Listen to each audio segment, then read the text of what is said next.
Qui est Oedipe? Et pourquoi dit-on le complexe d'Oedipe?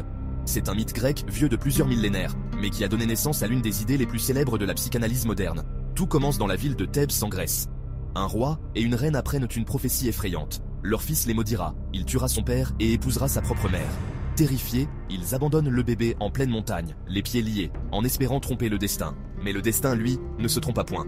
L'enfant est sauvé, un berger le trouve, le recueille, puis le confiera au roi de Corinthe, Polybe, qui l'adopte et l'élèvera comme son propre fils. Il nomme le bébé avec un nom étrange, Oedipe, qui signifie « pieds enflés ».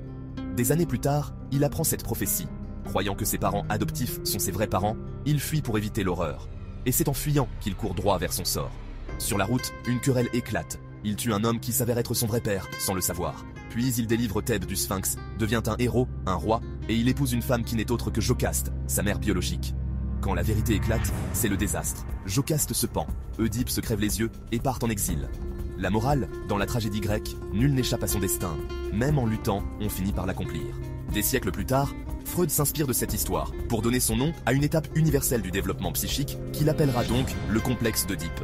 Selon lui, entre 3 et 6 ans, l'enfant se figure inconsciemment ce qu'est l'affection, la tendresse, souvent avec le parent du sexe opposé, mais développe également une certaine rivalité envers l'autre. Rien de tragique ici, c'est un processus normal, refoulé en grandissant, qui aide à construire notre identité. Mais Freud ajoute un détail fondamental, cette étape s'accompagne toujours d'une désillusion. L'enfant comprend qu'il ne pourra jamais posséder, ni se comparer à ses parents, qu'il n'est pas tout-puissant. C'est cette prise de conscience, douloureuse mais nécessaire, qui nous fait passer de l'enfance à l'âge adulte. En bref, le mythe grec d'Oedipe nous parle d'une fatalité inévitable. Chez Freud, il symbolise une vérité psychologique universelle, le désir, le conflit et la désillusion qui nous fait grandir. Je vous dis à très vite pour de nouvelles informations intéressantes. Horis vous salue.